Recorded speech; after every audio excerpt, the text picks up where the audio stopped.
Dumepensa Malacanang sa mga kritiko ng pambansang budget. Gayunman, re-respetuin daw ng palasyo kung dudulog ang mga ito sa Korte Suprema.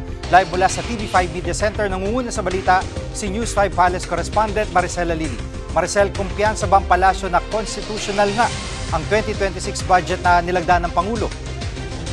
Alam mo, Gigi, tanungin natin si Palace Press Officer Undersecretary Claire Castro kung gaano siya ka-confident tungkol dito sa 2026 national budget. Ang sinabi ni Jose Castro dyan, tiwala siya na ito yung isa sa pinakamalinis at pinakamaayos na budget ng bansa, itong 2026 national budget.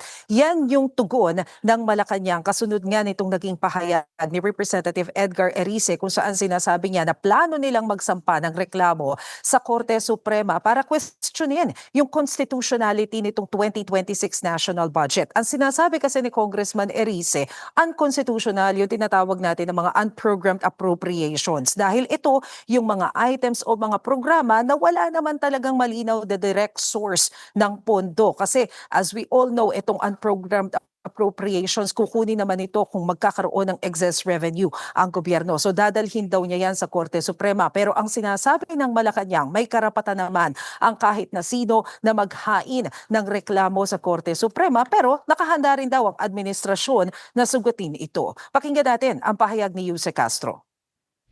May karapatan po sila na dumulog sa Korte Suprema at tanungin kung unconstitutional ang parte na to ng 2026 national budget. Kapag po sila nag-file ng petition, sasagot naman po ang administrasyon at tignan na naman po natin kung ano magiging resulta at magiging desisyon ng Korte Suprema. At Maricel, may mga pumupuna sa pagvito ng Pangulo sa pondo para sa hiring ng government personnel. Ano ang paliwanag dito ng palasyo?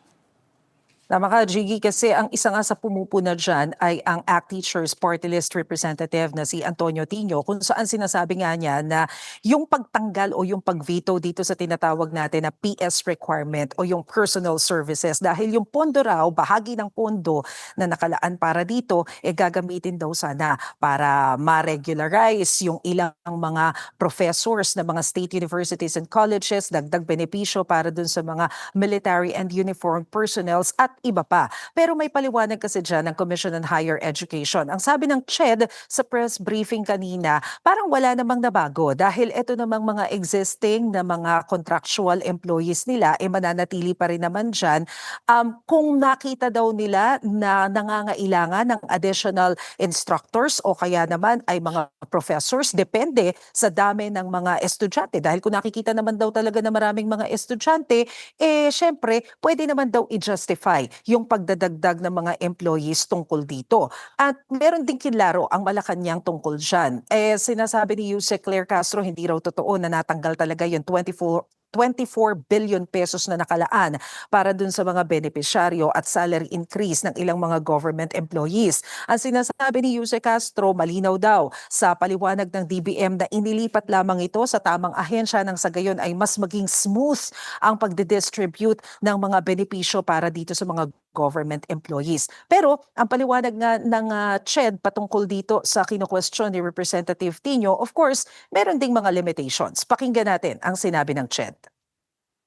We may have limitation in increasing the number of enrollment. Kung hindi magiging klaro ngayon yung hiring ng additional teaching and non-teaching staff, we can only admit or increase enrollment as many. At Maricel, sa ibang issue, pinuna ng COA ang Go Students sa senior high school program mula 2022 hanggang 24. May tugon ba dito, Malacanang?